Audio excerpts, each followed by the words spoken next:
안녕하십니까 여러분, 제간둥이 사이다 박준입니다. 자, 오늘도 지금 단독 좀 준비되어 있습니다. 그 얘기 중심으로 좀 시원한 소식들, 또 재밌는 소식들 여러분의 출근길 함께 하겠습니다. 생방송 중에 궁금한 점 댓글 참여 부탁드리고요. 박준의 뉴스 인사이다 지금 바로 시작하겠습니다.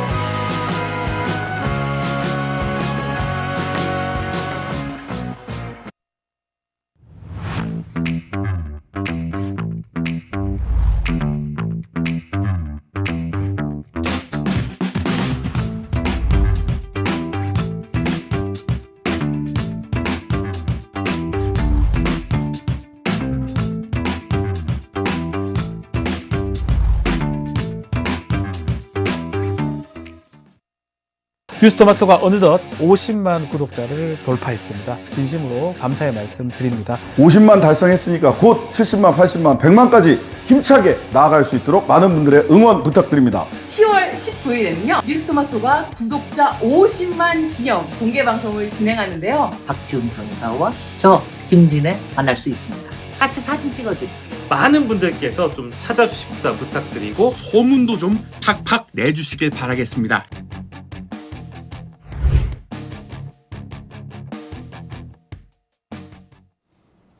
김건희 여사 공천 개입 의혹 정치권을 강타하면서 핵심 이슈로 지금 자리 잡고 있는 가운데 후속 보도들이 계속 이어지고 있습니다. 오늘 저희 뉴스토마토 또 후속 보도 또 공개를 할 테니까요. 여기서 지금 가장 먼저 공개를 합니다.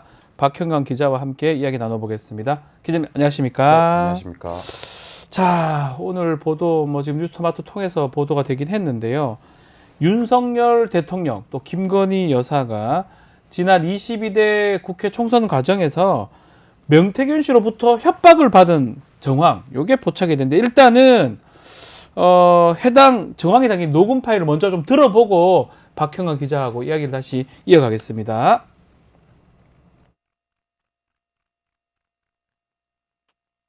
여보세요? 여보세요? 네. 내가 화내서 미안한데 그 김영선이하고는 그러면 안 되는 거요. 어? 그 3개월 됐어. 내가 방향 다 가르쳐줬어. 정보 다 알아갖고. 끝끝내 말한다. 끝끝내 말한다. 그때 김해갑에 갔으면은 영웅이에요. 영웅. 제일 먼저 험지 가서. 지금은 김영수이 컷오프요. 끝난 지 오래됐어. 왜 발표 안 하냐? 내 때문에. 내가 여사하고 대통령하고 다 까발리게 됐거든. 내가 저 대통령하고 여사한테 그래야 되겠어요? 왜 가르쳐주는 대로 안 하는지 나 잘 모르겠고. 또 이거 금전적인 것도 그래요. 그러니까 여보세요? 네. 여론조사 하든가 말든 간에 나는 방법을 가르쳐줬으니까 그건 알아서 김영선이하고 의논을 해요. 내한테 금전 얘기 하지 말고. 내가 이제 대통령 여사 내가 뭐 얼마나 심한 얘기 한 줄 알아? 하고 다 물어보면 알 거요. 내 가만히 놔둬놔. 내 다 터잡겠다. 내가 이렇게 뭐 협박범처럼 살아야 되겠어요? 그러니까 그래서 거기 겁이 나서 발표를 못 하는 거요. 의창하고 김해. 알겠습니까? 들어요, 하여튼. 자, 터잡보겠다 이 사투리인데요. 이 터트리겠다 뭐 이렇게 하는 게 대통령 지금 부부를 좀 협박하는 거다 이렇게 해석할 여지가 있어 보이거든요. 맞습니다. 본인도 내가 이렇게 협박범처럼 살아야겠냐. 대통령과 김건희 여사에게 할 말 못할 말 다 했다. 그렇게 얘기하는 거죠. 예. 근데 저희가 이게 사실은 처음에 이 통화 내용을 들었을 때 저희는 이제 취재를 하다 보니까 충분히 그럴 수 있는 분이다라는 거를 깨달았는데 처음부터 이 내용을 내보냈을 때 너무 터무니없는 내용이라 받아들이시는 분들이 너무 허장성세다라고 받아들이실 것 같다. 사실 이것만 보면 에이 이게 말이 되냐 이렇게 할 것 같은데 예. 저희 앞에 보도를 쭉 지켜보신 분들이라면 이제는 믿으시겠죠. 그렇죠. 예. 이제는 정말 이 사람 이 정도도 할 수 있다 라고 지금 아마 연속으로 지금 봤던 분들은 어느 정도 신뢰감을 가질 것 같은데 통화 내용 중에 조금 봐야 될 게 그래서 지금 겁이 나서 발표 못하는 거다. 의창, 김해 뭐 이렇게 얘기하면서 대통령 후보가 겁을 먹어서 공천 발표를 못한다. 이런 걸로 좀 들리는데 네. 이게 언제 어떤 상황을 말하는 겁니까? 그러니까 이게 지난 국회의원 선거 네. 공천 때 국민의힘 공천 때 상황인데요. 네. 이게 2월 26일 날 통화입니다. 방금 네. 들으신 게. 그러고 난 다음에 실제로 3월 2일에 김해와 의창의 공천이 발표가 됩니다. 그렇죠. 네, 근데 3월 2일이라고 하면 경남 지역에서는 가장 늦게 발표가 된 거고요. 3월 8일에 공천이 마감이 됐으니까 굉장히 늦은 시점에 공천이 마감이 된 건 사실이죠. 네. 자, 그래서 곧 상황에 이 사람이 이런 얘기를 하는 거고 좀 의문 나는 점 중에 하나 중에 여론조사를 하든가 말든가 나는 방법을 다 가르쳐 줬어 라고 이렇게 한 대목이 있거든요. 네. 이게 명태균 씨가 다른 보도 SBS인데요. 자신 여론조사 절대 안 했다 이렇게 인터뷰한 바가 있잖아요. 이건 어떻게 봐야 됩니까? 사실 저희 보도를 계속 쭉 봐와 보신 네. 분들이라면 명태균 씨가 직접 여론조사를 하지 않았을지언정 명태균 씨가 여론조사를 하라고 지시한 정황이 굉장히 많이 녹음 파일에 담겨 있습니다. 그렇죠. 네, 그것만 봐도 이렇게 이제 본인은 여론조사 하지 않았다라는 말은 좀 어폐가 있어 보입니다. 이것도 마찬가지입니다. 요 인터뷰, 요 녹음 자료 하나만 봤을 때는 명태균 씨 말이 뭐 틀리지 않을 거다 이렇게 생각이 들 수 있지만 우리 박형아 기자가 점차 보도했던 걸 따라 보면 여론조사 관련된 또 조작 관련된 그런 어떤 얘기들을 아마 애청자분들 좀 이해를 하실 수 있을지 않을까 생각이 드는데요. 명태균 씨 또 이런 얘기도 합니다. 김건희 여사가 아닌 국민의힘 당무감사위원회 당무감사 결과를 자기가 받아보고 김영선 전 의원 컷오프 예상한 거다. 이렇게 이제 인터뷰한 바가 있는데 여기 해명에도 허점이 있다면서요. 이게 사실이라고 하더라도 예. 문제입니다. 왜냐면은 국민의힘이 공천을 앞두고 당무감사를 실시했고 그 당무감사 결과는 2023년 그러니까 공천 바로 직전 해에 11월 27일 날 발표가 네. 됩니다. 예. 하지만 이게 당무감사 결과는 개개인별로 통보하지 않거든요. 그러니까 비공개 정보인 거죠. 네. 그러니까 명태균 씨가 비공개 정보를 미리 알았다. 그것도 큰 문제인 거죠. 안 되죠. 네, 말이 안 되는 되는 겁니다. 얘기죠. 그리고 그때 당시에 선거 캠프를 함께했던 이 씨의 증언에 따르면 그 국민의힘 그 공관위에서 당무감사 결과를 2월 21일 날 알려줬다라는 거예요. 2월 21일. 네, 2월 21일 날 알려줬는데 그 전에 알 수가 없는 거죠. 그리고 그 녹음 파일에 보시면 명태균 씨가 내가 3개월 전부터 지시했다. 다 정보 알아가지고 네. 그렇게 말하는 내용이 나옵니다. 그러니까 명태균 씨가의 말을 비춰봤을 때 네. 정말 3개월 전에 알았을 수도 있다. 그것은 굉장히 큰 문제다. 그렇죠. 라고 볼 수 있습니다. 당무감사하고 관계없이 이미 미리 내용들을 충분히 알고 있었다. 뭐 이런 내용으로 해석될 여지가 있습니다. 그 녹음 내용을 봤을 때는 또다시 말씀을 좀 드리지만 오늘 녹음 내용 하나만 봤을 때는 그냥 뭐 허세 부리는 건가? 그렇게 할 수 있지만 이제껏 보도된 것들 하나 다 들여다보면 명태균 씨는 충분히 이제 이럴 수 있는 상황이 됐고 뭐 좋게 말하면 능력이고 나쁘게 말하면 그런 것들을 하게 할 수 있었던 배경이 되지 않을까 이렇게 해석이 되는 부분인데요. 자, 이 씨 말고 또 명태균 씨하고 가까웠던 다른 사람들 네. 이런 사람 중에 또 증언했던 사람이 있어요. 맞습니다. 네. 그 명태균 씨와를 가까이서 지켜봤던 네. 그러니까 명태균 씨에게 직접 얘기를 전해 들었던 분들의 증언에 따르면 명태균 씨가 이제 지난번 정치자금법으로 수사를 받기 전 그런 낌새를 채고 네. 다른 휴대폰을 구매했다라는 거예요. 아. 그래서 그 전에 있던 내용들 그러니까 지금으로 봤을 때는 윤석열 대통령과 김건희 여사와 나눈 대화 내용들 혹은 다른 유력자, 권력자들과 나눈 대화들을 따로 보관해놨다. 아. 그래서 이것을 터트리면 다 큰일 난다. 어허. 이걸로 책을 하나 쓰겠다. 뭐 그런 식으로 얘기하고 다녔다라는 거예요. 예. 예, 그게 이제 공천 즈음, 그러니까 김명선 전 의원이 공천을 받기 어렵다라는 걸 인지했을 즈음이고 네. 그 이후에 사실 칠불사 회동을 가진 걸로 보입니다. 그러니까 이 다른 사람의 증언입니다. 이 씨 말고 다른 사람 증언에 따르면 명태균 씨가 두 가지 휴대폰을 갖고 있고 그 하나의 휴대폰에는 대통령이나 김건희 여사하고 주고받은 통화, 메시지들이 있는데 이게 있으면 이걸 공개하면 치명타를 입힐 수 있다. 네. 이른바 명태균 캐비닛이다. 이렇게 맞습니다. 봐도 되는 겁니까? 이른바 명태균 캐비넷이라고 볼 수 있고 사실 그것이 공개된다고 하면 네. 정말 큰 파장이 일어날 것이다. 저희가 아하. 지금 입수한 것보다 더 많은 것들이 있을 것이다. 그거 입수한 건 아니죠? 어떤 명태균 씨 핸드폰 말씀하시죠? 그 입수했으면 뭐 더 난리도 아니었을 건데 그건 입수한 건 아니고 네. 요거는 들은 얘기인 거예요. 또 다른 어떤 증언을 해주는 사람이 그런 캐비넷이 있다고 하더란데 지금 다시 한 번 더 말씀드리면 세컨폰을 만들었다는 거고 대통령 부부하고 대화 내용을 녹음했다는 건데 시기가 언제쯤입니까? 그게 그런 얘기를 했던 시기가 그게 이제 방금 말씀드렸던 칠불사입니까? 것처럼 칠불사 회동 즈음인 겁니다. 그래서 그런 얘기들을 하고 난 뒤에 실제로 액션에 옮긴 게 칠불사 회동이라고 봅니다.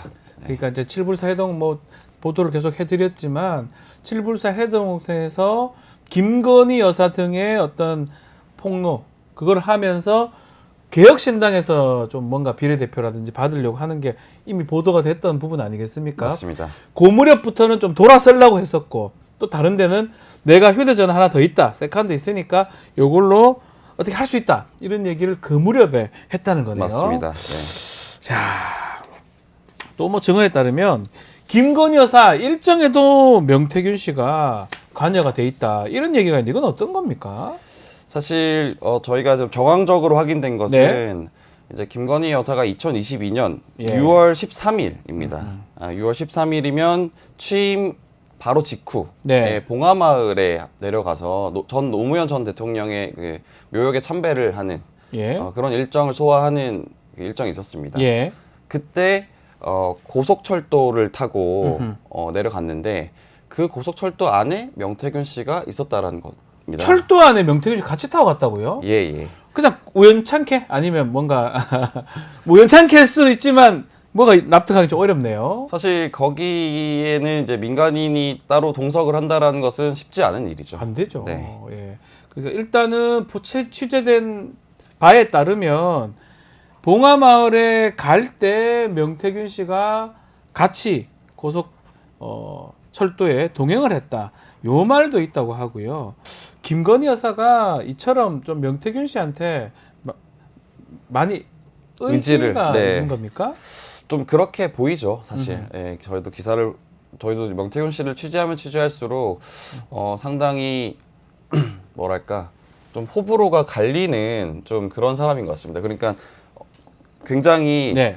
따르는 사람은 굉장히 강하게 네. 따르고 그리고 좀 이분을 좀 배척하시는 분들은 굉장히 강하게 배척하는 그런 분인 것 같습니다. 자, 뭐 또 오늘 단독 후속 보도가 지금 되고 있는 상황인데 조금만 더 정리를 해드리면 두 번째 얘기는 이겁니다. 이 씨의 어떤 증언 아니고요. 또 다른 사람의 증언인데 김건희 여사가 동행을 할 때 뭐 어디 갈 때도 동행을 명태균 씨가 했다는 부분도 있고 순방 뭐 일정이나 이런 일정 관련해서도 주로 이렇게 변경을 할 때 명태균 씨의 얘기를 듣고 했을 것 같다라는 그 사람의 증언이긴 하죠. 명태균 씨의 또 반론에 이런 게 필요하긴 한데요. 명태균 씨가 최근에 보면은 언론 접촉을 굉장히 많이 하고 그렇죠. 있습니다. 지금 SBS하고도 단독으로 인터뷰를 하고요. 그리고 보면 주진우 기자하고도 하고도 있어요. 7시간 얘기를 나눴다 이렇게 얘기를 하는데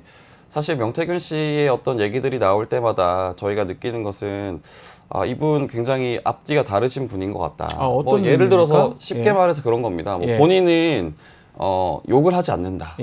근데 저희가 방금 보고 온 음성 파일 저희가 삐 처리를 하긴 했지만 거기서도 욕을 하거든요. 욕설이 있죠. 네, 욕설을 하시고 그리고 어쨌든 당무 감사 결과를 보고 김영선 전 의원의 컷오프를 사실을 알았다라고 하는데 당무 감사 결과를 볼 수 없거든요. 네. 그것도 거짓말에 가까울 것 같아요. 근데 저는 그거는 어떻게 보면 사실일 수도 있다 생각합니다. 당무 감사 결과를 미리 알고 있었다. 알고 있었다. 알 수 없는 정보인데.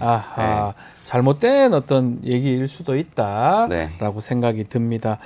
자, 명태균 씨가 앞으로 또 인터뷰 안 하겠다 이런 식으로 또 SNS에 좀 글을 썼더라고요. 지금 굉장히 많은 압박을 받고 있는 것 같아요. 그 본인 생각으로는 같은 거는 받지 않을 것 같다라고 생각을 하신 것 같은데 압수수색도 받으셨고 거기서 굉장히 충격을 좀 많이 받으신 것 같고요. 네. 그리고 이제 사실 굉장히 많은 압박을 전방위로 받고 있는 걸로 알고 있습니다. 그리고 저희의 취재 대상이 되시는 취재원 분들도 네. 정말 많은 전방위적으로 압박을 받고 있다라고 전해주세요. 네, 그런 거 보면은 지금 여러모로 많은 분들이 이 사건, 이 보도와 관련해서 조금 좀 소극적인 면을 보이고 있습니다. 앞으로 저희 지금 실제로도 바뀐다는 거죠, 상황이. 그래서 저도 좀 한마디 드리고 싶은 게 말씀 주세요.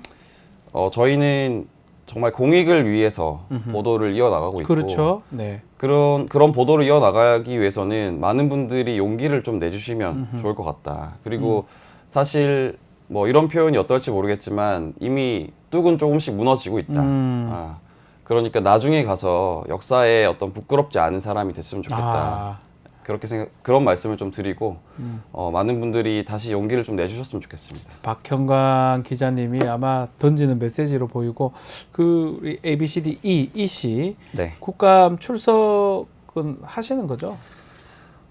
네, 하시는 의지가 굉장히 강한데 강한데 이제 네, 여러 이번에 압박들이 있으니까 사실 이 씨도 압수수색을 받으셨어요.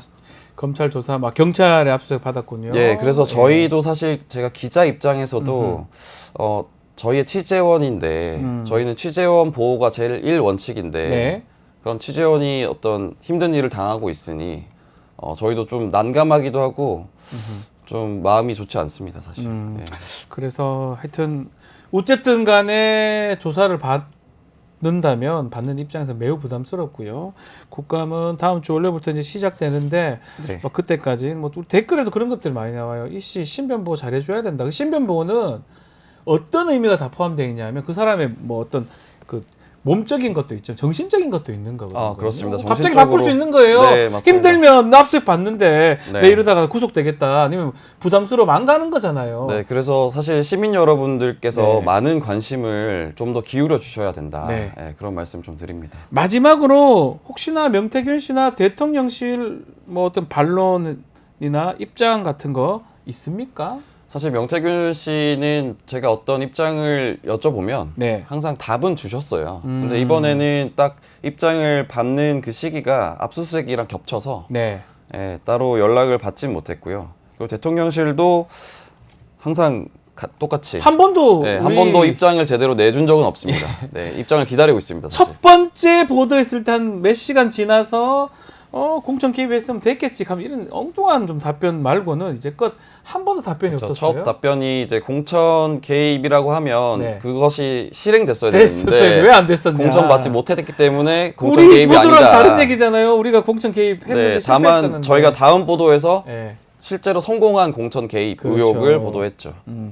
자, 뭐 보내드리기가 좀 그래서 다들 우리 댓글에서 박형환 기자님도 멋집니다. 그렇지만 건강 조심하시고 얼굴이 안 좋아졌습니다라고 얘기들도 있으니까요. 몸 좀 잘 챙기고. 알겠습니다. 후속 보도 계속 나오는 겁니까? 네, 저희 후속 보도 계속 취재하고 있고 검증을 계속 하고 있습니다. 그래서 계속 후속 보도를 이어갈 예정입니다. 계속 말씀을 드리지만 뭐 일부러 이렇게 나눠서 하는 게 아니에요. 우리 박형환 기자 또 우리 뉴스토마토에서 이렇게 나눠서 나오는 게 그 많은 자료들 중에 검증하지 않고 그냥 낸다면 그 가짜 뉴스거나 부실한 뉴스 아니겠습니까? 맞습니다. 그 시점에 실제로 그런 일이 있었는지도 확인해야 되고 또 다른 사람의 증언이나 진술들을 확인해서 크로스로 체크를 해야 되기 때문에 그러다 보니까 시간이 걸리는 거고요. 지금까지 크로스 체크되고 체크된 것을 연속으로 연재해서 보도를 하는 거 아니겠습니까? 맞습니다. 그리고 어떻게 좀 생각지도 못한 효과라고 말할 수 있겠는데 이게 저희가 나눠서 보도하다 보니까 그 이제 받아들이시는 독자분들이 그리고 이 시청자분들이 조금 더 내용을 확실하게 이해를 하시는 것 같아요. 오늘 거 만약 이거 첫 번째 나왔다고 칩시다. 안 믿어요. 믿지 않습니다. 이거 뭐 우리 박현 기자 의도한 건지 제가 좀 잘 모르겠는데 우리 소위 말하는 빌드업이라고 얘기를 하잖아요. 우리 속칭. 맞습니다. 하나하나 만들어가는 과정에서 오늘 거가 나오기 위해서 그 전에 것들이 있었다고 보는 게 맞는 것 같아요. 네, 오늘 거는 실제로 저희가 전략적으로 좀 뒤로 미룬 것도 사실이고요. 그리고 사실 좀 더 미루려고 했는데 왜냐면은 어떤 내용으로 협박을 했느냐에 대한 개연성을 조금 더 높이기 위해서 취재를 더 하고 있었고 검증을 하고 있었는데 저희가 좀 이제 보도를 하게 된 거는 사실 명태균 씨가 페이스북에 저희 이제 편집국장과 나눈 네. 문자 내용을 공개해버렸습니다. 근데 그 내용 속에 협박이라는 내용이 있거든요. 네. 그러니까 입장을 저희가 듣기 위해서 문자를 보낸 건데 그것을 공개해버리는 바람에 저희도 이제 더 이상 이 기사를 미룰 수가 없었고 예, 이번에 보도하기로 결정했습니다. 그 우리 지자체 공천 개입 관련돼서 하신다고 말씀을 주셨는데 그것도 곧 보도가 됩니까? 계속 취재를 하고 있고 예. 검증 중에 있습니다. 확인이 된다면 네. 그건 역시 보도를 하겠다는 말씀 드리겠습니다. 자, 오늘 뉴스토마토 후속 단독 보도 박형광 기자와 함께했습니다. 감사합니다. 고맙습니다.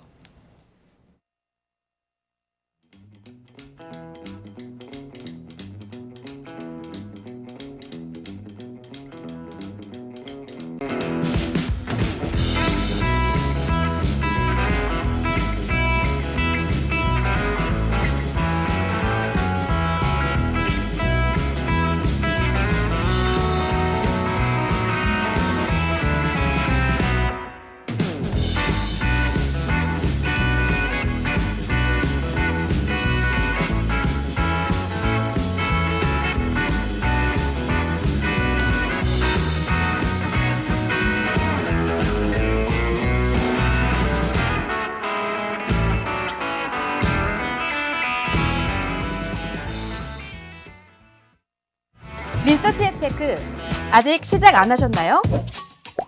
생각만 공유해도 리워드가 쌓이는 서치통 지금 시작해보세요. 원아이디 로그인 후 패널 가입 시 약 3,000원 상당의 리워드 적립. 리서치에 참여하실 때마다 현금처럼 사용 가능한 PTR 적립. 내가 초대한 친구가 패널 가입을 할 때도 리워드 적립. 지금 바로 서치통에서 우리 지역, 우리나라의 사건, 사고들에 대한 리서치에 참여해주세요.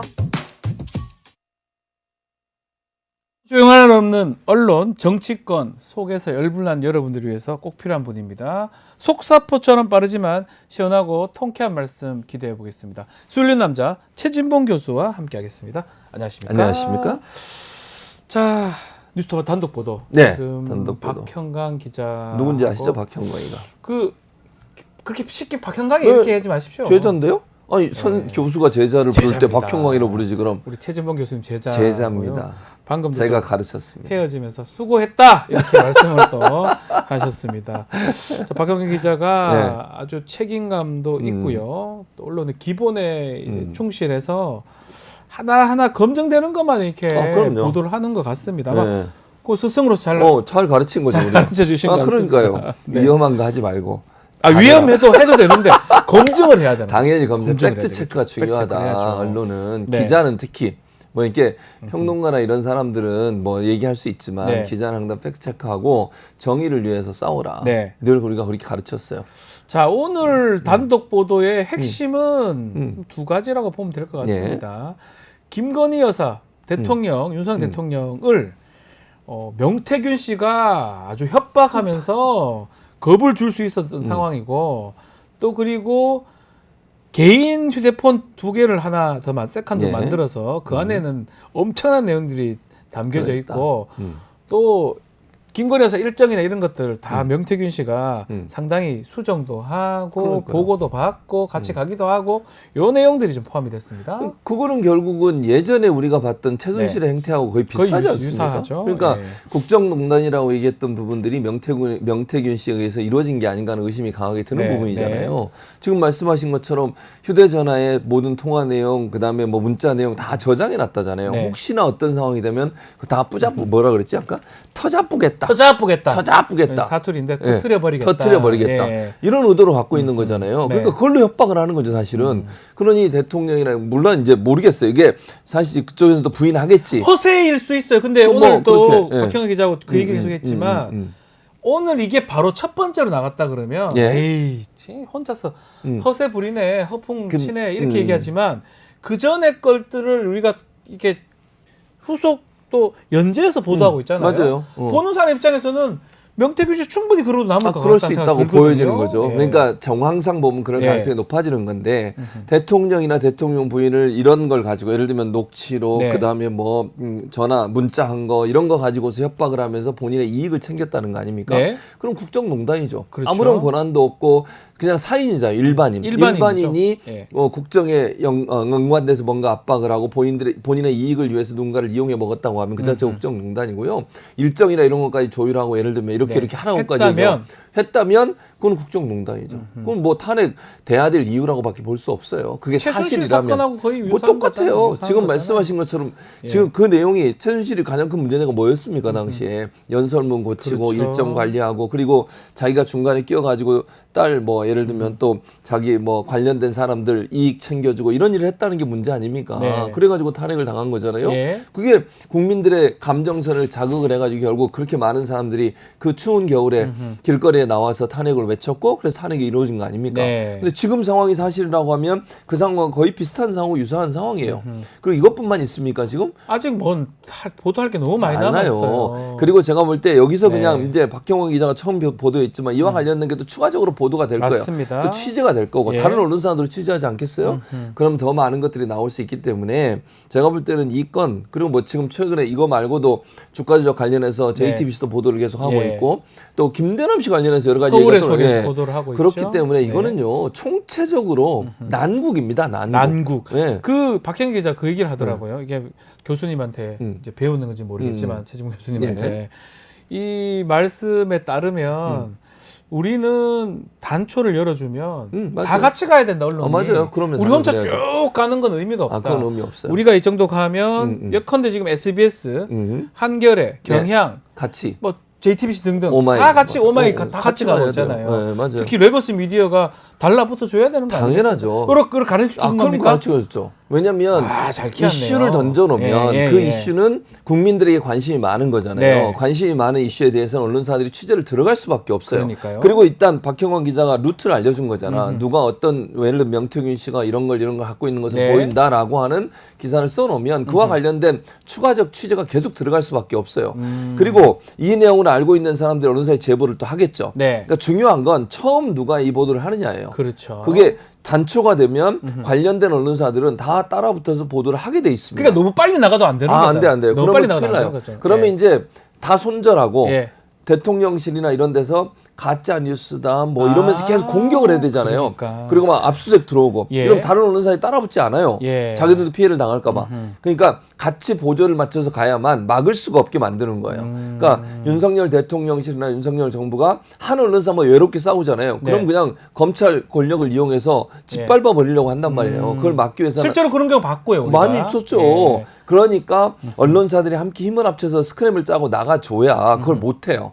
그리고 그렇게 돼야 제보하는 사람들 안심하고 제보를 해. 오늘 또 좀 놀랐던 게 박형인 기자 설명에 따르면 그 우리 이 씨, ABCD 이 씨가 압수수색을 받았다고 하거든요. 맞아요. 그럼 상당히 부담스러울 거예요. 부담스럽죠, 당연히. 이게 이제 자기가 이제 우리가 신변 보호 해주라 하는 게 뭐 육체적으로 몸으로도 보호를 해야 되겠지만 마음적으로 예. 국감에 지금 출석하기로 한 거잖아요. 그렇죠. 근데 이 사람이 못 가겠다. 무섭다. 그러면 안 돼. 그렇게 만들어질 수도 있다라는 거잖아요. 그렇죠. 그렇게 될 수 있죠. 근데 네. 문제는 그렇게 되면 본인이 더 어려워져요. 그러니까. 숨으면. 예. 그러니까 본인이 나와서 공익제보자로서 역할을 해줘야 어쨌든 아무리 뭐 윤석열 정부가 반대라도 공익제보자로 민주당이든 아니면 네. 국민들의 여론이 형성이 되면 공익제보자로 지정이 될 것이고 그래야 보호를 받는 거예요. 그러려면 다른 언론이나 또 다른 사람들이 시민들이 그 이 씨를 좀 응원을 해주셔야 당연히 될것 응원을 같아요. 해줘야죠. 그러니까 그분도 물론 같이 했으니까 네. 뭐 처벌 받을 일 있으면 처벌 받아야 받아야 되지만 되겠지만. 이 실체를 알고 있는 사람이 공익제보를 해줘야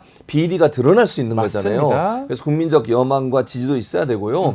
또 국회에서도 이분에 대해서 잘 이게 도움을 줄 수 있는 방안들을 찾아내야 된다고 생각해요. 네. 숨게 만들면 안 되고 압박이 들어오고 얼마나 두렵고 떨리겠습니까? 생각을 해보세요. 더 들어봐도 막 덜덜 떨립니다. 본인이 만약 그 입장이라고 하면 네. 내가 어떻게 될지 모르고 이거 압수수색 들어오고 검찰이 자기를 옥죄고 있는 상황에서 그렇게 나가서 당당하게 얘기할 수 있다는 건 대단한 용기가 필요한 것이고 응원이 필요해요. 그래서 네. 이분에 대해서 국회에 나와서 증언할 수 있도록 국민적 여론, 그다음에 언론들도 최대한 이분을 도울 수 있는 방안들을 찾아내야 한다고 저는 생각합니다. 자, 이 사건이 뭐 김건희 여사 공천 개입 의혹으로 시작돼서 김건희 여사 또 대통령 부부 이야기가 지금 이어지고 있는데 요즘 뉴스 보면 김건희 여사 이야기로 온통 다 채워지는 것 같습니다. 실제로 지금 3개월간 주요 신문 사설 보니까 예. 김건희 여사를 언급한 횟수가 이재명, 한동훈 대표 두 사람을 이겨버렸어요. 그러니까요. 전체적으로 야. 보니까 이게 6월 26일부터 9월 26일까지 예. 3개월간 조사한 거거든요. 예. 한국언론진흥재단에서 운영하는 빅카인즈라고 하는 게 뉴스 기사들을 이렇게 함께 알려주는 그런 시스템이에요. 예. 근데 여기를 검색을 해보면, 네. 그러니까 예를 들면 키워드를 넣어서 검색해보면 몇 회가 보도되가 쭉 나오거든요. 그렇죠. 근데 사설 중에 보니까 김건희라는 키워드가 포함된 사설이 298건이고, 나왔네요. 그리고 그 다음은 이재명이라는 키워드가 포함된 사설이 292건이에요. 그러니까 몇 건이 더 많은 거지? 7건, 뭐 어쨌든 6건, 6개가 많네요. 6건이 많아요. 예. 근데 생각을 해보세요. 이재명 대표나 한동훈 대표는 정치를 하는 사람들이에요. 그 사람들 언급되는 게 맞고 당연히 언급돼야지. 맞죠, 뭐 발언하는 거 어디 가는 거 이게 다 언급이 될 수밖에 없어요. 되죠. 근데 김건희는 왜 언급이 이렇게 많이 나오는 거예요? 이 말은 뭐냐면 김건희 씨가 얼마나 언론에서 이슈의 중심에 서 있냐, 그게 부정적으로 이슈의 중심에 서 있냐를 보여준다는 거예요. 안 그러면 보통 대통령 부인의 이름이 이렇게 많이 사설에 나온, 사설이라고 하는 건요, 네. 그 언론사의 공식 입장이에요. 그렇죠. 언론사가 공식적으로 이게 문제가 있다고 생각해서 글을 쓰는 걸 사설이라고 하는 건데, 거기에 김건희 씨 이름이 이렇게 많이 나온다는 얘기는 김건희 씨가 얼마나 논란의 대상이 됐는지 하는 부분들을 명확하게 보여주는 증거라고 할 수 있죠. 그 1년간 그런 건데 최근에 더 많이 늘었다는 거거든요. 맞습니다. 그러니까 아마 이게 우리 뉴스토마토 단독하고도 좀 연관성이 있을 것 같아요. 당연히 그럴 수밖에 없죠. 그리고 최근에 나온 게 뉴스토마토 단독뿐만 아니라 김대남 씨 사건도 네. 있었죠. 제가 아까 말씀드린 것처럼. 그렇죠. 주가 조작 문제도 지금 JTBC가 계속 보도를 하고 하고 있어요. 있어요. 세 군데서 나오고 있어요. 그러니까요. 그래서. 예. 그리고 최근에 또 활동 반경을 넓혔잖아요. 마포대교 그렇죠. 가가지고. 이러니까 예. 사람 이게 당연히 김건희라는 이름이 많이 나올 수밖에 없어요. 그 말은 최근 들어 김건희 씨가 활동 반경을 넓혔다는 것이고, 그 넓힌 내용들이 긍정적이 아니라 부정적 요소로 작용하고 있고, 네. 국민의힘이나 대통령실에서는 엄청난 부담을 느끼게 만드는 그런 요소로 김건희 씨가 지금 언론에서 회자되고 있다, 이렇게 볼 수 있는 거죠. 그 역대 이렇게 대통령 배우자 영부인 중에 이렇게 많이 언급된 인물이 없어요. 있었을까요? 아니, 실제로 보면요, 문재인 정부 때 임기가 5년이잖아요. 네. 5년 동안 9개 종합일간지에서 김정숙 여사 이름 키워드로 사설을 검색해 봤더니 54건밖에 없어요. 5년 다 해서. 토탈해서. 와. 그러니까 예를 들면 윤석열 정부 임기가 절반도 지나지 않았잖아요, 지금. 근데 현재까지 1059건이 김건희라는 이름으로 검색이 됐다는 거예요. 그러면 이게 몇 배입니까, 지금? 54건하고 1059건이에요. 네. 이게 몇 배냐고요. 아니, 차이가 많이 나는데요? 이 대통령 부인의 이름이 이렇게 신문 사설에 많이 나온 경우는 없어요. 그러니까 그만큼 이 김건희 논란이나 김건희 씨 이슈가 얼마나 문제가 되고 있느냐를 보여주는 중요한 지표라고 보여집니다. 그것 중에 하나가 김건희 특검법이 아닌가 생각이 듭니다. 네. 정부가 김건희 특검법 거부권을 행사를 했고요. 대통령 거부권. 이제 남은 게 얼마나 국민의힘에서 이탈표, 특히 8표 이상이 나올 수 있느냐, 이 부분인데, 오늘 윤석열 대통령 예. 그 원내대표들하고 식사를 한다고 하는데, 맞아요. 이탈표를 좀 막으려고 그런 하는 거죠. 그런 거라고 봐야 됩니다. 당연히 그렇죠. 그러니까 원내대표단은 사실은 그 원내에 있는 의원들, 국민의힘 의원들을 일정 부분 영향을 미칠 수 있는 게 원내대표단이에요. 대표는 지금 현재 한동훈, 이것도 더 웃기는 게 한동훈 대표를 또 부르지도 않았어. 빠졌어요, 한동훈 뺐어요. 대표는. 왜 뺐죠? 뭐 이유는 원내가 아니래. 저기 있긴 하네요. 뒤로 쭉 빠져 있네요. 저번에 예. 지난번 갔을 때. 예. 근데 원내가 아니란 말은 당신 국회의원 아니잖아. 배지 없잖아. 이거잖아요. 오지 마. 예. 여기는 국회의원들만 오는 곳이야. 얼마나 자존심 상하겠어요. 예. 기분 나쁘겠어요. 근데 원내대표단을 부른 건 원내대표가 사실은 표단속을 하거나 아니면 원내에 협상하거나 이건 가장 앞장서서 하는 사람이에요. 네. 추경 원내대표가. 네. 그렇기 때문에 제가 볼 때는 이제 이번에 그 김건희 특검법 재의결 할 때 아직까지 거부권을 공식적으로 행사를 안 했거든요. 네. 대통령이 행사하면 바로 들어간다고 그랬어요, 민주당. 왜냐하면 10월 10일이 그 선거법 네. 공소시효예요. 그러니까 예. 그 전에 해야 돼요. 그렇기 때문에 이 문제 가지고 얘기를 했는데 이렇게 한 이유는 결국 말씀하신 것처럼 표단 속에서 빠져나가지 못하게 할 거다. 근데 웃기는 건 뭐냐면요. 빠져나가는 사람들은 친한계예요. 친한계다. 친윤계가 아니고 아하. 원내대표 불러봐야 원내대표는 친윤이잖아요. 그러네요. 아니 한동훈 대표를 불러가지고 달래야지 이게 이래가지고 해결이 되겠어요? 친한계에서 찬성 던지면 어떡할 건데. 교수님 보시기에 네. 뭐 이거는 뭐 전망이긴 하지만 이번에 혹시나 이탈표가 생겨가지고 네. 이게 탁 통과될 가능성도 배제할 수 없습니다. 전혀 배제할 수 없습니다. 상황이. 왜냐하면 자 보세요. 네. 어제 또 한동훈 대표가 발끈했잖아. 화가 좀 계속 나 있어요. 김대남 씨 때문에. 예. 김대남 씨가 막 아니 뭐라 또 의도한 바는 아닌데 네. 어쨌든 이게 윤석열 한동훈 갈등. 갈등을 유발하는 상황이 되는 것 그러니까요. 같아요. 그런 상황이 되니까 어제 발끈했어요. 화가 났어요. 오늘 또 부르지도 않았어요. 네. 그리고 윤석열 대통령이 참석하는 모 언론사 행사에도 네. 본인이 갑자기 안 참석을 안 갔어요. 했어. 예. 이게 뭘 얘기하겠어요. 가만히 있지 않겠다는 거 아닙니까? 네. 계속 짓밟히고 있잖아요. 예를 들면 한동훈 대표는 저는 윤석열 대통령이 지난번에도 와가지고 네. 윤석열 대통령 하면서 한마디도 못 했잖아요. 지난번 대통령실 가가지고도 고기만 먹고 왔잖아. 독대 계속 독대인데 안 해줘. 독대 안 만나죠. 예. 독대 계속 하자는데 추경 원내대표만 불러. 예. 얼마나 기분이 나쁘겠어요. 저는 그래서 뭐 화날 것 같아요. 친한계들은 지금 대통령의 사과뿐만 아니라 김건희 여사가 직접 나와 사과한다고 얘기하고 있어요. 이런 상황이면 이 문제는 털고 가야 된다. 이런 이 생각이 들 수밖에 없고 친한계에서 8명 떠져 나오는 순간 통과돼요. 통과가 된다. 이건 또 무기명으로 하잖아. 무기명이니까 누가 했는지 몰라요. 알 수 없습니다. 그런 상황이기 때문에 저는 통과될 가능성도 있다고 봅니다. 이 문제 계속 갖고 가면 국민의 힘이 망해요. 아하. 그럼 국민의힘 의원들을 특히 이제 친한계 입장에서는 예. 이대로 가면 안 된다는 의견이 생길 수밖에 없고 그런 점에서는 통과될 가능성이 있다고 봅니다. 자, 이런 상황에서 한덕수 총리 조선일보하고 단독 인터뷰를 했는데 여기 또 얘기가 좀 논란이 됩니다. 명품백 수수 의혹 관련해서 디올백입니다. 김건희 여사.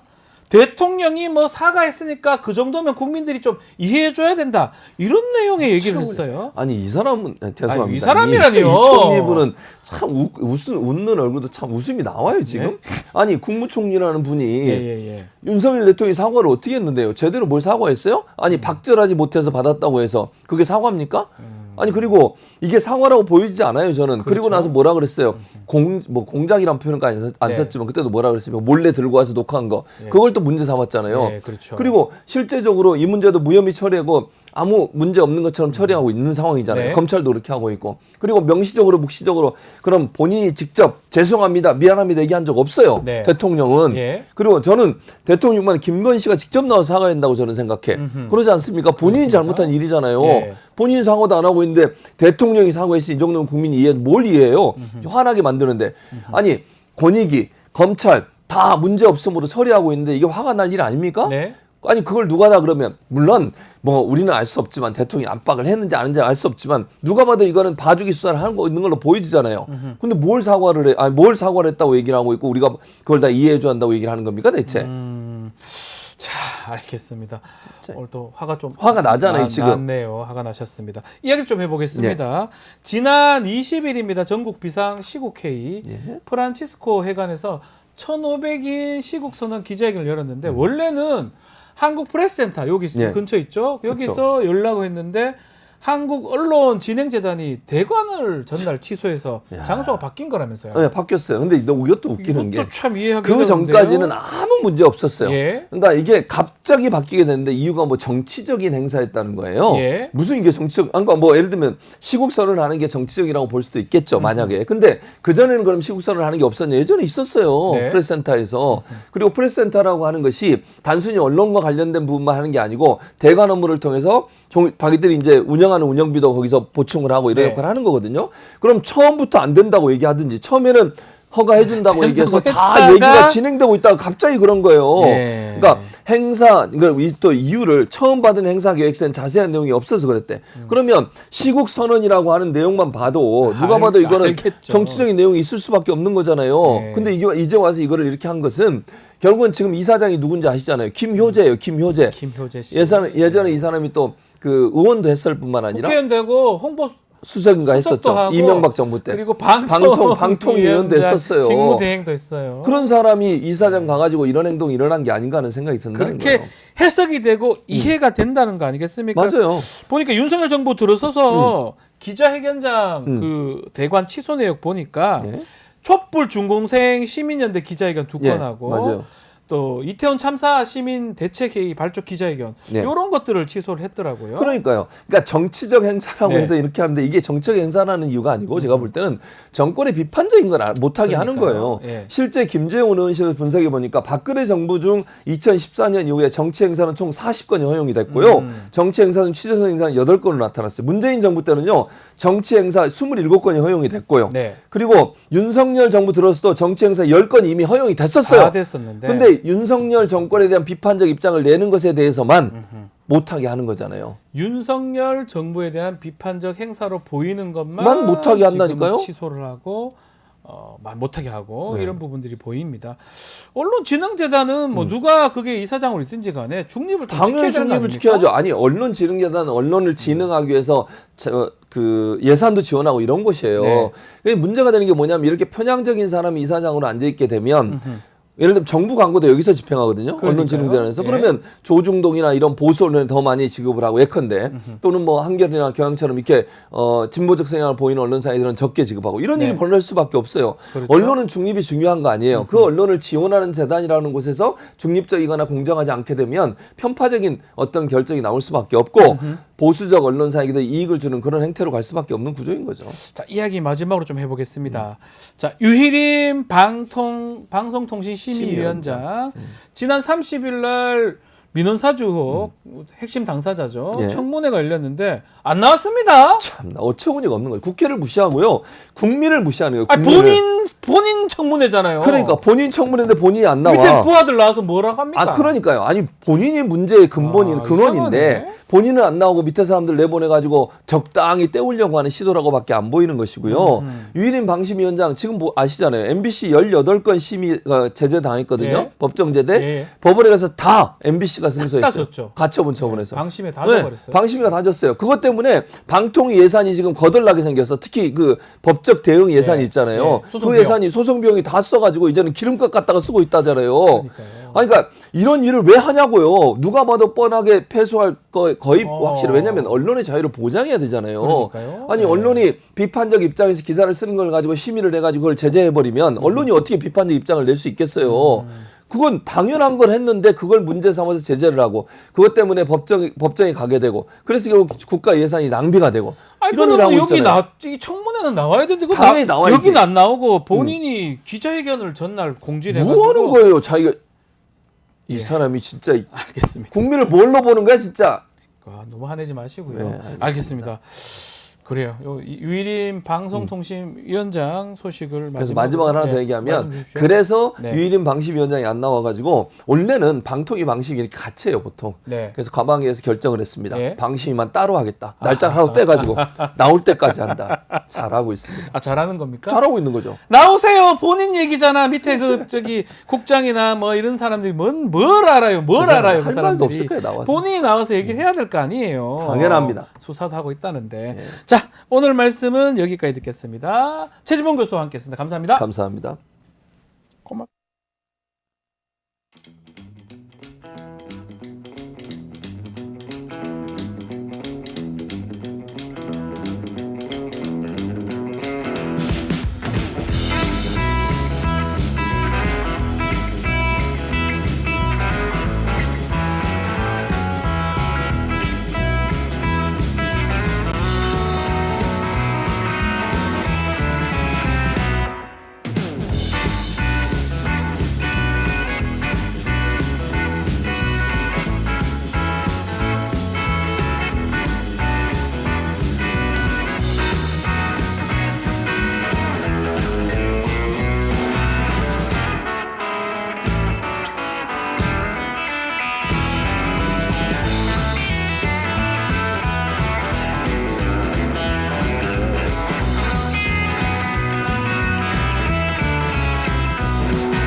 한 주간의 뜨거웠던 이슈 짚어보는 이슈 화합 시간입니다. 김철근 개혁신당 사무총장, 장윤미 전 민주당 법률위 부위원장 두 분 나오셨습니다. 안녕하십니까? 네, 안녕하십니까. 안녕하세요.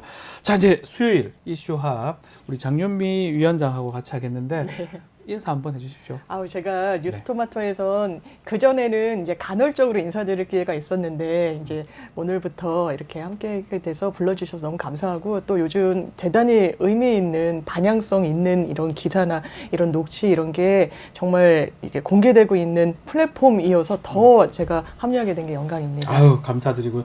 두 분은 괜찮은 거죠? 질문 좀 이상하나요? 제가 엄청 좋아하는 선배님이에요, 진짜로. 방송에 자주 뵙죠. 저는 두 분이 하는 거를 보고 같이 좀 모시면 좋겠다 이 생각을 계속 했었거든요. 대단히 합리적이고요. 예. 한쪽으로 몰지는 않더라고요. 그게 좋아요. 합리적이어야 됩니다. 너무나 한쪽으로 가는 것보다는 우리 또 김철근 총장님도 매우 합리적이다 이렇게 얘기를 듣고 있지 않겠습니까? 자, 오늘 단독 보도 얘기 좀 먼저 해보겠습니다. 저희 오늘 후속 보도가 나왔고요. 오늘 아침에 나왔는데 일단은 녹음 내용을 좀 다시 한번 저희가 들려드리고 다시 이야기 또 이어가도록 하겠습니다. 여보세요? 여보세요? 네. 내가 화내서 미안한데 그 김영선이하고는 그러면 안 되는 거요. 어? 그 3개월 됐어. 내가 방향 다 가르쳐줬어. 정보 다 알아갖고. 끝끝내 말한다. 끝끝내 말한다. 그때 김해갑에 갔으면은 영웅이에요, 영웅. 제일 먼저 험지 갔어. 지금은 김영수이 컷오프요. 끝난 지 오래됐어. 왜 발표 안 하냐? 내 때문에. 내가 여사하고 대통령하고 다 까발리게 됐거든. 내가 저 대통령하고 여사한테 그래야 되겠어요? 왜 가르쳐 주는 줄 안 하는지 나 잘 모르겠고. 또 이거 금전적인 것도 그래요. 그러니까 여보세요? 네. 여론조사 하든가 말든 간에 나는 방법을 가르쳐 줬으니까 그건 알아서 김영선이하고 의논을 해요. 내한테 금전 얘기 하지 말고. 내가 이제 대통령 여사 내가 뭐 얼마나 심한 얘기 한 줄 알아? 하고 다 물어보면 알 거요. 내 가만히 놔두나 내 다 터잡겠다.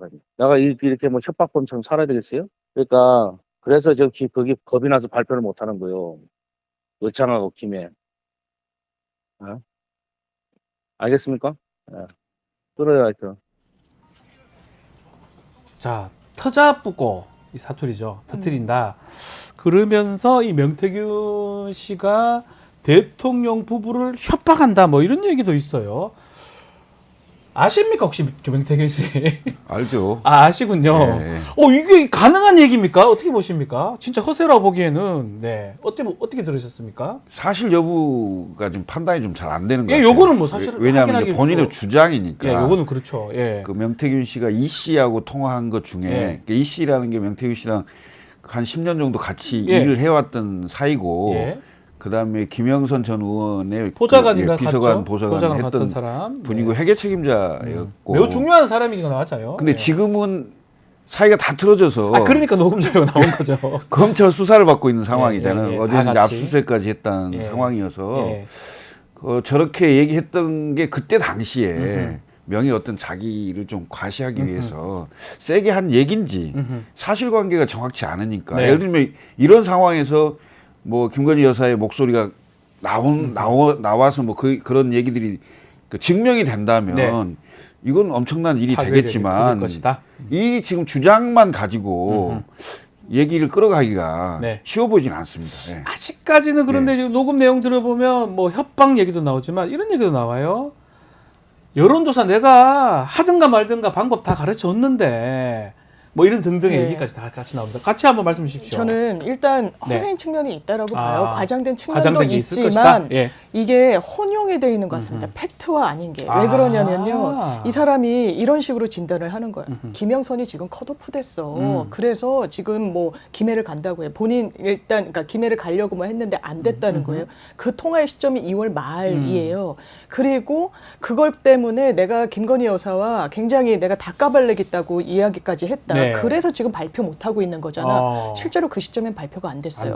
거기에 대해서 이제 묻습니다. 아니 어떻게 컷오프 된다는 걸 그 시점에 왜냐하면 시점이 명확하게 나오니까요. 아니 그 하위 10%니까 당연한 거 아니야? 예. 근데 그 시점에는 하위 10%인 걸 몰랐다는 거 아닙니까? 당무감사 결과가 나오지 않았어요. 예, 결과가 나오지 않았고 예. 당사자한테 통보되지 않고 심지어는 뭐 김영선 의원이랑 굉장히 밀접하게 결탁되어 있다라고는 하지만 네. 이 부분과 관련해서는 이제 아무도 이건 당사자한테만 통지되고 기밀성이 이건 민주당도 마찬가지지만 이거 알리지 않아요. 공지하지 않아요. 네. 근데 이 사람은 알고 있었어요. 본인만. 그리고 그게 김건희 여사를 통해서 이 창원에 갔다라는 그 맥락에서 본다면 김건희 여사가 부적절한 행동했는데 지금은 잘라? 그래서 내가 가만히 있지 않으려고 했어. 라는 일단 일관성이 있습니다. 그렇죠. 허세도 있어 보이고 내가 감히 어떻게 대통령과 김건희 여사를 겁박을 일반인이 하겠어요. 그러니까 이 겁박이라는 표현이 어느 정도 수위인지는 알 수 없지만 뭔가 이 일련의 과정에 대단히 밀접하게 관련돼 있고 거기에는 김건희 여사를 빼고는 설명이 안 되는 구조가 그 맞는 것 이후에 같습니다. 시점상 이후에 또 개혁신당 관련된 7불사 사건이 생깁니다. 아니, 웃지 마시고요. 요 맥락상 요렇게 한 후에 협박 겁박 얘기한 다음에 결국 7불사 가서 개혁신당 만나면서 뭐 지금 보도된 바에 따르면 뭐 개혁신당한테 이거 폭로하고 뭐 기자 뭐 회견하고 비례대표 받고 뭐 이런 내용들이 같이 연결되거든요. 그러니까 제가 보기에는 네, 이게 네. 김영선 전 의원이 네. 그러니까 재보선으로 들어와서 5선이 됐고 네. 6선을 향해서 가는 그렇죠. 상황에서 명태균 씨가 무슨 역할을 좀 해보려고 하고 실제 역할은 좀 있었지 않을까 이런 생각이 들고 그래서 이렇게 저렇게 정보도 좀 확인을 하고 김영선한테도 좀 알려준 것 같고 그리고 그게 잘 안 된 거잖아요. 안 된 그게 지금 거죠. 통화 녹취록 나온 게 2월 26일이고 네. 그리고 2월 29일에 7불사 가죠. 회동이 있었기 그 때문에 3월 1일 예, 새벽까지 예. 그런 상황으로 보면 뭐가 잘 안 된 거죠. 안 된 건 예, 맞다. 뭐가 잘 안 됐고 예. 개혁신당에 와서 뭐 이런저런 얘기를 건네 봤겠죠. 네. 근데 그 현장에서 결국 그건 아니다 얘기가 얘기 안 된다 이런 상황이 된 거죠 사실. 뭐 지금 증언들이 나오고 있고요. 아 그럼요. 예. 예, 그러니까 그 자꾸 뭐 1번 3번 얘기하고 그다음에 무슨 뭐 돈 얘기하는데 네. 저희가 개혁신당을 왜 만들었으면 만약에 그런 상황이 됐다면 개혁신당은 단 한 석도 의석을 배출하지 못할 상황도 돼요. 그렇죠. 왜냐하면 정치란 기본 잘못되면 네. 그러니까 정치란 기본적으로 이미지잖아요. 그 이미지를 훼손시키면 전 국민한테 그게 되겠습니까? 네. 예. 일단은 그 맥락상으로는 전혀 없는 얘기는 아닙니다. 지금 얘기처럼 공천 탈락이 본인이 먼저 알고 컷오프 얘기하면서 개혁신당 7불사 사건까지 그 같은 타임라인에 있었던 그 시점의 전화 내용이고 협박하겠다 대통령. 거기에다가 두 번째 얘기가 본인은 SBS 인터뷰하면서 나 무슨 여론조작했냐 투토마토에서 뭐 이상한 보도했다라고 얘기했는데 오늘 지금 얘기한 우리가 보도한 거는 야 여론조사를 하든가 말든가 내가 방법을 다 가르쳐줬잖아. 방법을 가르쳐줬잖아. 어떤 뜻입니까 이거는? 이 맥락으로 보면 뭐 여러 정치권 안팎에서 네. 이야기들이 들리죠. 뭐 누구에 대해서 여론조사를 돌리고 그래서 일단 여론조사를 돌리는 건 상당히 돈이 많이 들잖아요. 그렇죠. 그래서 김영선 의원과 관련해서도 뭐 여러 이제 여론조사를 돌렸기 때문에 본인이 받을 돈이 있다고 판단했던 거 아니냐 뭐 이런 해석까지 나오는데 나오겠죠. 이 사람이 아마 공표할 수 있는 여론조사 기관을 또 운영하지 않았던 때도 있고 네. 그런데 그걸 가지고 뉴스토마토 초기 보도에도 나오지만 일단 여론조사를 돌리면 그걸 가지고 김종인 위원장이 판을 짰다라고까지 그 얘기도 이야기가 나오고. 나올 정도인데 그런데 그냥 여론조사 하거나 말거나 알아서 해가 아니라 내가 방법 다 알려줬으니까 이게 좀 의미심장한 거예요. 네. 왜냐하면 일각에서는 여론조사를 가지고 정치권에 근접하기 위해서 이를테면 되게 수면 아래 있고 누구도 주목하지 않았던 주저가 갑자기 급부상할 때 뭔가 작업을 한 거 아니냐. 네. 그 기법에 대해서 뭐 이런 부분이 있기 때문에 여론조사는 어떻게 만지느냐에 따라서 결과가 상당히 달라질 수도 있잖아요. 그걸 어떻게 통제하냐에 따라서. 그래서 이걸로 정치권과 상당히 딜 내지는 접근하는데 하나의 활용했기 때문에 이게 완전히 순수한 정통 기법이었을 것인가에 대한 물음표가 달리는데 예. 그런 와중에 이제 이 워딩이 나온 거죠. 내가 방법은 알려줬으니까 알아서 해라. 예. 그러면 그 해석도 한번 들여다볼 여지는 더 열린 것 같습니다. 이게 여러 방법이 있겠죠. 네. 예를 들면 지금 김영선 의원하고 그 명태균 씨의 두 분의 관계는 굉장히 친밀하고 그렇죠. 어떤 못할 얘기가 없을 정도로 여러 얘기들을 했겠죠. 그렇겠죠, 그거야 아마도. 뭐 예. 우리가 추측할 수 있겠지만은 네. 그 중에 이제 여론조사를 하든지 말든지 이건 뭐 여러 방법들 중에 네. 지나가는 얘기 중에 하나일 수도 있고 글쎄요 여론조사 얘기가 자꾸 나오는데 네. 뭐 대통령 선거 기간 중에 무슨 80회를 했다 뭐 이런 얘기도 네. 하던데 네. 일단 80회 자체는 너무 부풀려진 것 같고 보통 일주일에 한 번 정도? 그렇죠. 뭐 이 정도 했었죠, 지난 뭐 하게 된다면 예. 그러면 대통령 선거운동 기간이라는 게 뭐 얼마나 좀 길게 볼 수 있는지는 모르겠으나 네. 그렇게 길지 않거든요. 1년이 52주로 보면. 그렇죠. 80번 할 수가 없겠죠. 그렇게 가능하지 않죠. 그다음에 실제로 그 비용이라는 것도 대단히 많이 들어가는 거잖아요. 네. 예를 들면 언론사가 직접 의뢰를 하는 경우면 ARS 경우는 한 500만 원 정도 네. 되고 그 원가로 따지면 그 절반 정도 될 건데 그 원가만 따져도 80회면 억대가 넘잖아요. 네. 근데 그렇게까지는 안 될 거라고 보여지고 근데 공표형과 비공표형이 있을 수 있겠죠. 네. 그렇지만 그렇게까지 많이 하지는 않았을 거다라는 생각이 좀 들고 그건 좀 부풀려진 측면이 좀 있을 것 같고 제가 보기에는 이제 사실관계에 접근하는 게 굉장히 많은 한계가 있지 않나 지금 이런 생각이 들어요. 굉장히 주장만 난무한 상황이거든요. 네. 그다음에 이 씨라는 분하고 사이가 틀어지면서 본인이 가지고 있었던 걸 지금 이렇게 나오는 거잖아요. 그렇죠. 폭로가 되는 상황이죠. 상황인데 이 부분에 대한 검증은 아예 안 되는 상황이잖아요. 그러니까 그래서 저는 이번 국정감사에 지금 증인으로 채택이 돼서 이 씨, 이 씨도 나오고 또 명태균 씨도 채택은 됐는데 나올지 여부는 모르겠습니다. 가능성이 높을 것 같은데. 모르겠는데 국정감사에서 또 다른 뭐가 뭔가 검증이 되고 목소리나 이런 게 실제로 그렇죠. 나온다면 상황은 좀 굉장히 달라질 수 있다. 법적인 문제 뭐 등등 통신비밀보호법이라는 문제 때문에 이제 그 목소리 같은 게 안 나올 수도 있다 이런 뭐 일각 얘기도 있고요. 그 중에 하나가 이제 세카폰 얘기를 오늘 한 거예요. 네. 세카폰이 있다. 대통령 부부하고 소통한 내용 거기 다 담겨져 있고 내가 지금 그거 다 옮겨놨다 파일로. 그리고 그걸로 협박 뭐 등등 얘기하는데 그거 어떻게 보십니까? 일단 이 사람은 제가 봤을 때 뭐 홍준표 시장 등이 뭐 뿌러커다 그냥 정치권 언저리에 있는 근데 이 언론에 나온 내용이나 지금까지 나온 내용을 종합하면 뭐 조원진 의원도 아예 방송에서 대단히 잘하는 사람인데 그런 사람 아니다라고 이야기를 하더라고요. 그리고 굉장히 인사이트가 있다는 거예요. 정치에 대한 감각도 있고 그러니까 오선 의원씩이나 되신 분은 얼마나 많은 사람을 만났겠어요. 본인과 관련해서 정치 조언을 하겠다는 사람이 얼마나 많았겠습니까. 그렇겠죠. 거기에서 어쨌든 본인이 상석에 앉히고 돈까지 이른바 그 반대할 정도면 정도로 그러면 이 사람은 이 맥락을 다 아는 사람이라고 보는 거 맞아요. 김건희 여사와의 이 나눴다는 뭐 대화나 대동했다는 이런 것도 신뢰를 얻을 만한 충분한 사람이라는 그런 생각이 듭니다. 그러면 자기가 나중에 이 사람은 자신의 영향력을 좀 확대하고 싶어 하는 것 같아요.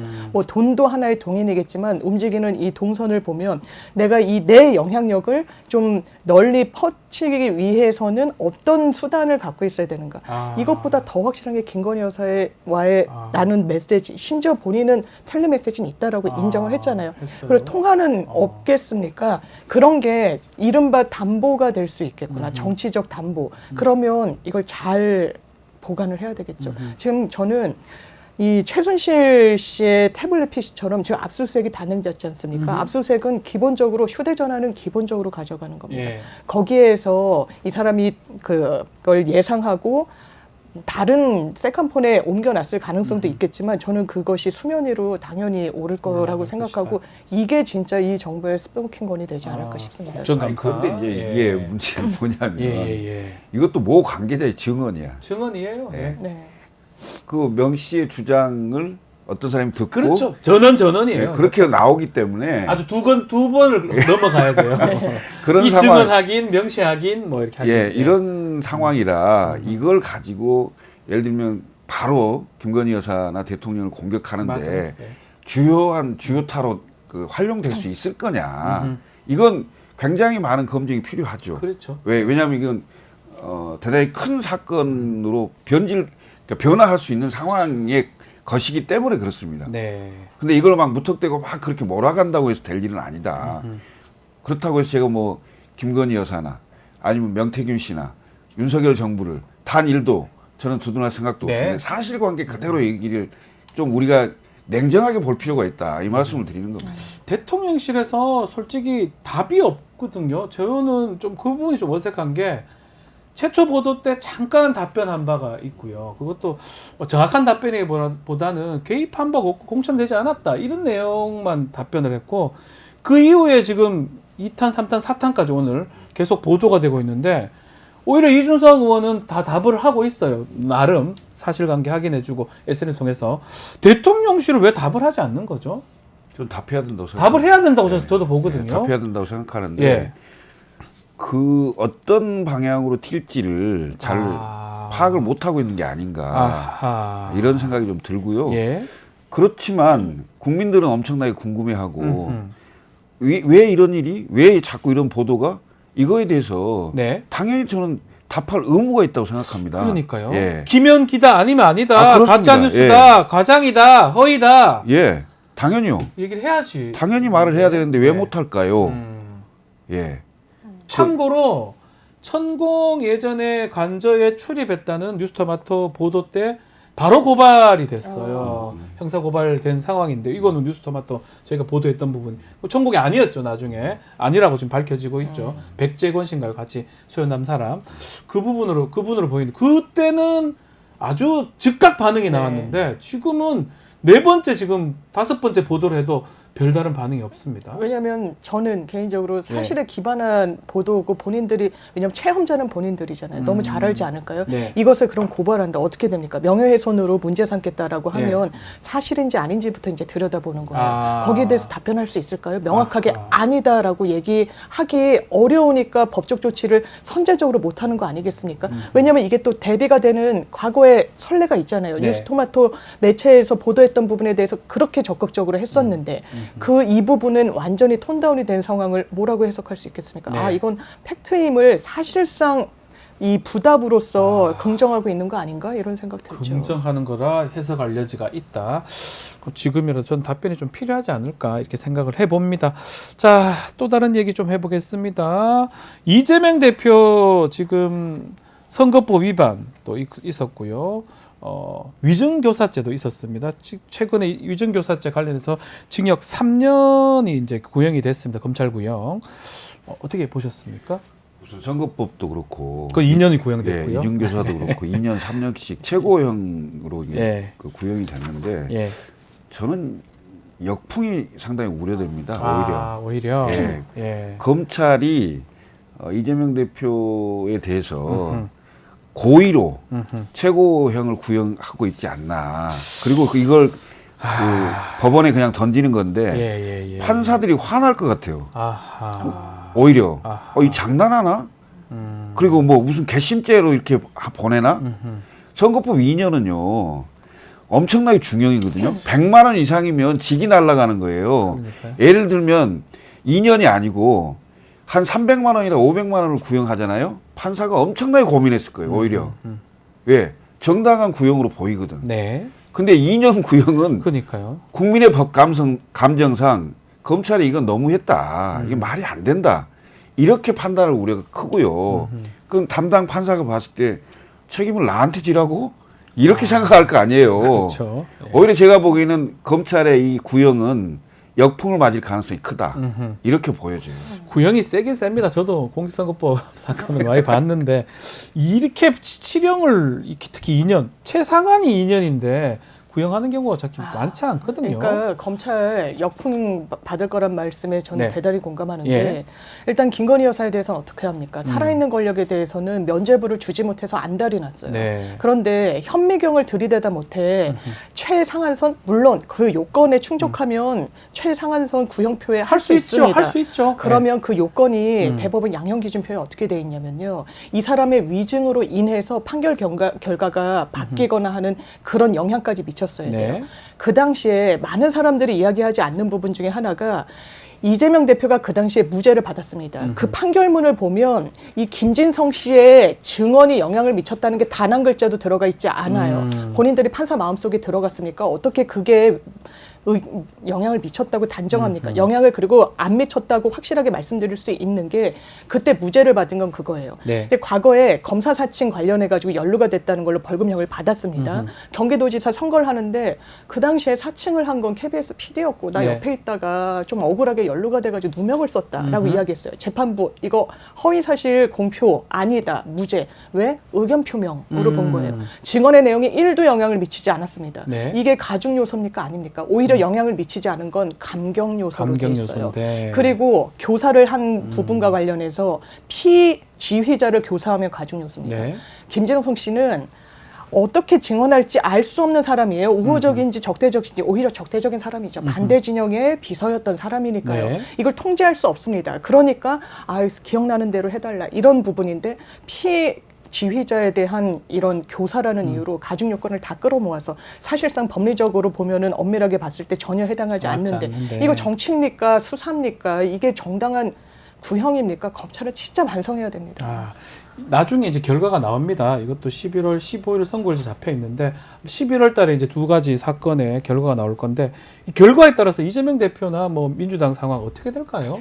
글쎄요, 그 결과가 예측을 할 수가 없으니까. 그러니까 저희도 예측을 못 하겠습니다. 뭐 선거법 같은 경우는 100만 원 이상이냐 이하냐가 중요하고 그다음에 그 위증교사 같은 경우는 실제 집행유예 이상의 형이 있느냐. 그러니까 의원직이 날아가냐 가는 형이냐 아니냐. 그렇죠. 이게 이 판단이 우선 있어야 되는 것 같고 만약에 날아가는 형인데 또 대표직을 유지할 수 있느냐. 그럼 당내 굉장히 여러 갈등 요소들이 생기겠죠. 그다음에 거기서 이제 리더십이 지켜질 거냐 말 거냐 이런 상황인데 제가 보기엔 10월 16일 재보궐선거가 있습니다. 그러니까 이미 구형은 돼 있는 상태고 그 선거 이후에 맞습니다. 그 1심 결과가 나오는 상황이기 때문에 선거 때 예를 들면 이재명 대표의 리더십이 조금 더 굳건해지는 상황으로 투표 결과가 나올 거냐 아니면 그냥 뭐 비슷하게 평년작 수준으로 나올 거냐 이런 것도 좀 판단 기준의 한 가지가 될 수가 있죠. 요게 이제 지자체 그 작은 지자체 4가지 지자체이긴 한데 뭐 이거 전남에 2개 있고 또 부산 또 강화까지 이랬는데 요 결과도 좀 영향이 있을까요? 뭐 교육감 선거는 뭐 정당이 이제 갈 일이 없으니까 어떻게 보십니까? 아니면 왜냐면 이 위증 교사는 기본적으로 별건 수사예요. 별건 수사 자체가 나쁘거나 뭐 이런 가치적인 게 아니라 별건 수사도 범죄를 인지하면 뭐 할 수 있는 겁니다. 검찰은. 그런데 그걸로 야당 대표 더더군다나 이 10월 재보궐로 어쨌든 위치가 단단해지는데 그걸로 날리는 게 맞습니까? 이게 정치적인 영역이라고 하더라도요. 그리고 선거법 100만 원이 기준이죠. 이 단순히 100만 원이 기준인 걸 넘어서서 민주당은 100만 원 이상만 되면은 434억을 토해내야 되는 건데 재판부가 그 판단을 할 수가 없을 겁니다. 왜냐하면 당연하지만 이 사람의 요렇게만 보는 게 아니에요. 이 재반 사정도 보는 겁니다. 그러니까 많은 현역 의원들이 80만 원형, 90만 원형을 받는 거예요. 일반인은 100만 원, 150만 원 큰 차이가 없지만 의원들은 80만 원과 100만 원은 너무 큰 차이가 있거든요. 그거를 재판부가 안 헤아리지 않습니다. 당연하지만 그게 공정한 잣대인 거고요.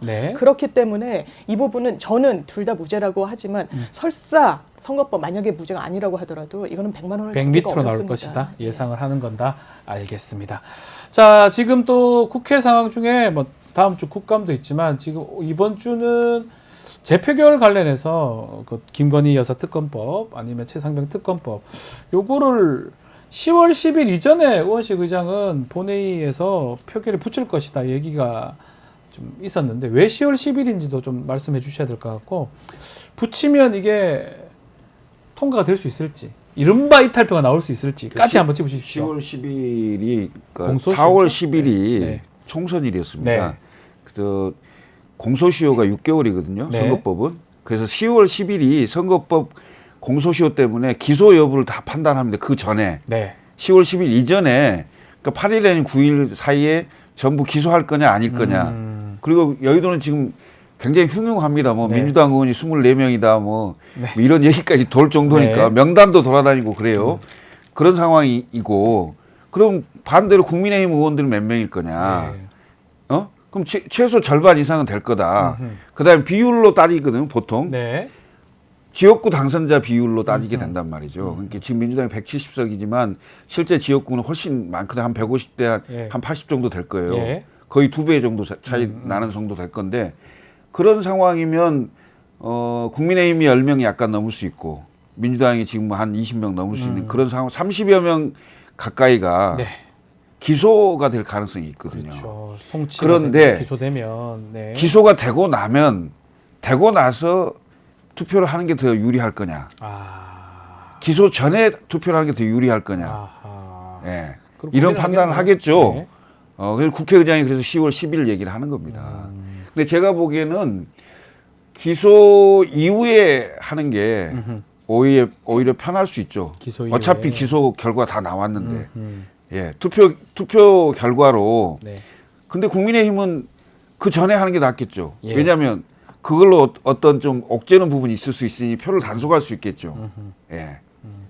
자, 그러면 이번에 혹시나 뭐 시기도 시기지만 이탈표가 좀 생길 수가 있을까요? 어떻게 저는 보십니까? 이번 텀은 아니어도 이번 언젠가는 아니고. 나올 거라는 생각이 드는 게 하나의 조짐이 보인다고 생각했던 건 국민의힘이 필리버스터를 전 안 한 게 아니라 못한 거라고 생각합니다. 못한 것이다? 김건희 특검법 관련해서 네. 이거 야당의 폭주다, 민주당의 폭거다. 지금 그렇게 이야기해서 국민들이 아 그렇구나라고 생각합니까? 얼마나 많은 국민들이 이 특검 해야 된다고 생각합니까? 도이치모터스부터 시작해서 주가 조작, 명품백, 이제는 공천 개입까지 이거 그대로 두는 게 정의입니까? 그러니까 자기의 얼굴을 걸고 자기의 정치 행보를 걸고 의원들이 엄호할 수 있습니까? 그걸 못하는 거예요. 네. 이제 국민의힘은 못할 겁니다. 그리고 국민의힘의 대변인이라는 분이 이렇게 이야기하더라고요. 윤석열 대통령한테 지금은 우리가 독대를 요청하지만 언젠가는 윤석열 대통령이 독대를 요청할 때가 올 거라고 하더라고요. 이거 무슨 말입니까? 이 국회 일정과 연동해서 해석이 되죠. 김건희 특검법이라는 게 중심에 있는 겁니다. 언제까지 국민의힘이 단일 대우를 유지할 수 있을 거라 생각합니까? 대통령 지지율 낮아요. 국민 여론은 높습니다.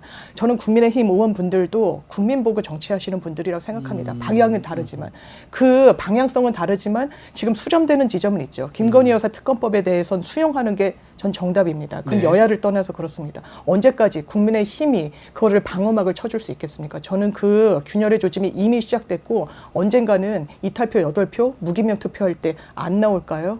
저는 어느 시점에 분명히 나올 거라고 생각합니다. 그 얘기 중에 하나가 독대 얘기 좀 하셨으니까 말씀 좀 드리면 오늘 만찬 한다는데 한동훈 대표를 또 뺐습니다. 독대도 뭐 그렇지만 이게 빼버리는 거 이건 어떻게 봐야 됩니까? 보기 싫은 거죠. 뭐. 아 보기 싫어도 아니 빼면 됩니까? 모르겠지만 지금 아니, 말씀처럼 이 독대 대통령이 참석하는 행사에 30분 전에 한동훈 대표 참석하지 않겠다고 예.